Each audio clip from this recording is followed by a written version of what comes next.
Mga ka-DIY, marami sa inyo ang nagtatanong bakit MTS yung ginagamit ko sa aking mga solar setup. Kagaya nitong kay Demuda at saka si Deye, mga ka-DIY. MTS yung ginagamit ko. Okay lang daw ba gumamit ng ATS? Ang sagot ay pwede po. Tapos may nagtatanong, bakit daw MTS? Paano daw yan pag gabi, pag nalobat na yung battery? Manual ko pa daw ba tong ililipat sa Meralco? Ang sagot ay hindi na po, mga ka-DIY.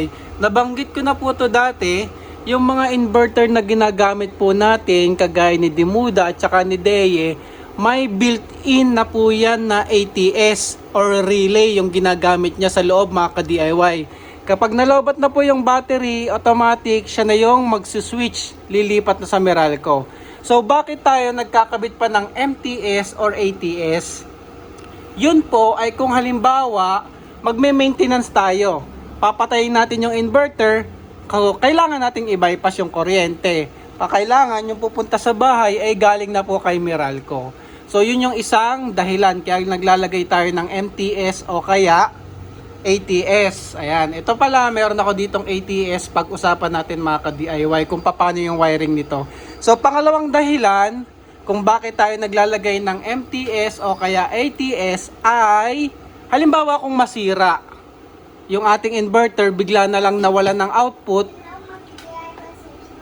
Subscribe daw kayo. Bigla na lang nawalan ng output yung inverter, unintentionally nagkaroon siya ng fault. So lilipat yung ating supply from solar, pupunta na yan kay Meralco, mga ka-DIY.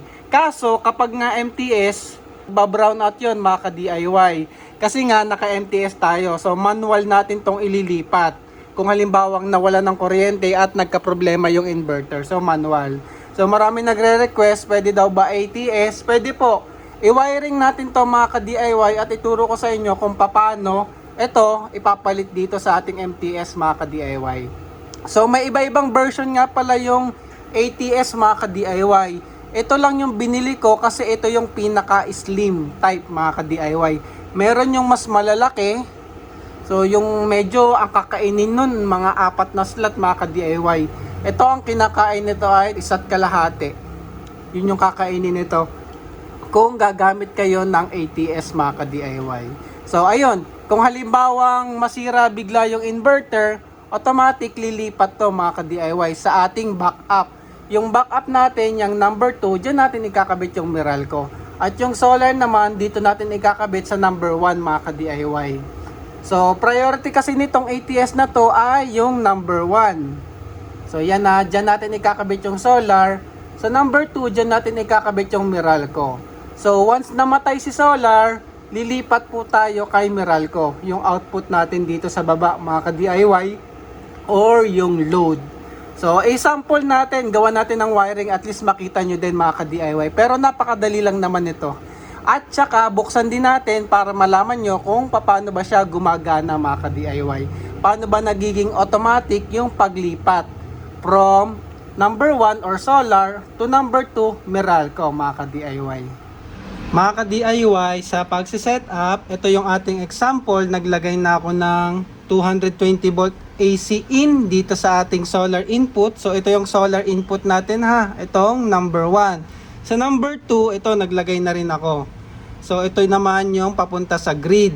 So dito sa example, same lang naman yung saksakan. Ipapakita ko lang pag pinatay ko or hinugot ko sa saksak, lilipat from solar, lilipat dito sa ating grid, mga ka-DIY. So dito sa dalawang saksakan, itong mataba, ito yung solar, dito yan sa taas, at ito namang isa, yung medyo malaki yung plug, yan yung ating grid, mga ka-DIY. And then sa baba, nagkabit na ako ng tester para makita nyo. Ayan, meron tayong output na 240 volts. So ito pala, pag namatay yung ating solar input, mamamatay tong indicator na to. Tapos ito, kapag namatay naman yung grid, which is hindi naman natin siya priority, mamamatay din to kung walang grid input, mga ka-DIY. So ngayon, nandito tayo sa solar kasi yun yung priority natin, mga ka-DIY. So kung halimbawang mamatay si solar, yung number 1, tanggalin natin. So halimbawa, nasira yung inverter, namatay yung inverter, nawala yung 220 outputs niya, 220 volts output niya. Ang mangyayari ay ito mga ka-DIY. Ayan. So ayun, nakita nyo, namatay yung ating indicator dito, and then lumipat yung ating breaker from number 1 to number 2. Kaso may delay yan mga ka-DIY, so hindi siya mabilis. Mararamdaman nyo, magba-brown out yan, mamamatay yung ilaw, saka magkakaroon ulit ng kuryente. Kasi kita nyo namatay din yung load. Ulitin natin ha. Pero from Meralco or yung grid papuntang solar, ayan, seamless yan mga ka-DIY, hindi nyo mararamdaman. O di ba? Hindi gumalaw yung voltahe natin. So hindi ko alam, ganun siguro yung design ng ATS na to. From solar going to grid, meron tayong magdi-disconnect siya tapos magre-reconnect. Kapag grid to solar naman, wala siyang delay mga ka-DIY. So ulitin natin, tanggalin ko ulit yung solar or yung ito, yung number 1, which is yung green. Tingnan nyo yung load indicator natin, mamamatayan mga ka-DIY. At saka yung ating AC volts dito, mawawala rin mga ka-DIY. Pero babalik din siya kaagad. O, diba? So, yun lang yung ano dito. Hindi siya seamless. Mararamdaman nyo yung paglipat mga ka-DIY. Parang nasa 2 seconds yung delay niya mga ka-DIY eh. Pero from grid going to solar, walang delay. Kasi kita nyo, hindi gumalaw yung ating indicator dito. Kahit saan eh. Pakita ko sa inyo yung waveform. Ayan o. Pag hinugot ulit natin si solar, halimbawa, kita nyo nawala yung waveform. Tapos bumalik. Pero at least ginagawa naman niya yung function niya as ATS, Automatic Transfer Switch. Hindi lang siya parang UPS na hindi mamamatay yung mga gamit sa bahay. So mararamdaman niyo yan. Pero yung grid going to solar, seamless eh. Ayun o, walang galaw yung waveform natin. Hindi ko alam, sa design siguro yun nitong ATS na to mga ka-DIY. So ayun, ganun lang naman siya kadali i-wire. Ulitin ko, sa number 1, dyan nyo ilagay yung output ng solar inverter natin. Yan yung priority natin. Tapos sa number 2, dyan si Meralco or any co-op na ginagamit nyo dyan sa inyong bahay. And then basta nag-brown out, automatic lilipat itong ATS natin from 1 to 2. At kapag bumalik naman, nag-brown out. Kapag nasira or nagka-problema yung inverter, automatic lilipat yung 1 natin papunta sa grid mga ka-DIY. Kagaya nga nito. Oh, yun oh. So, yun. Tapos kapag halimbawa yung inverter nag-fault lang tapos nag-recover mag-isa, so kusa na rin naman siyang babalik. Nabuhay yung inverter natin, kusa na rin siyang babalik mga ka-DIY. Kasi may mga ganong inverter, minsan nagpo-fault, tapos nagki-clear din sa sarili nila. So, siguro may naguluhan lang yung inverter. Pero ayun. So, ayan. Ngayon, buksan naman natin para makita nyo ano ba yung tumutunog na tak, tak, tak. So, may lumalagotik. Solenoid yun mga ka-DIY. Yun yung humahatak. Meron kasi tong electromagnet sa loob na humahatak nung parang piston dyan na nag-up and down nitong lever na to mga ka-DIY. Tapos makikita nyo paano siya lumilipat from solar or 1 to grid or yung number 2. So buksan natin mga ka-DIY. Maganda to kasi nakatornilyo lang. Yung normal kasi na mga ganyan, mga nakaribit ganyan oh. So nakaribit. So ito maganda. Pwedeng buksan kasi nakatornilyo, pwedeng grasahan or langisan yung mechanical mechanism niya mga ka-DIY. Kasi eventually, pero hindi naman bihira nyo lang din kasi talaga to magagamit mga ka-DIY Kasi kung bibili ka ng inverter, siguro bihirang-bihira lang talaga siya masisira. Siguro pag nasira siya or nag-fault, medyo kailangan na siguro palitan yung inverter. Pero ayun.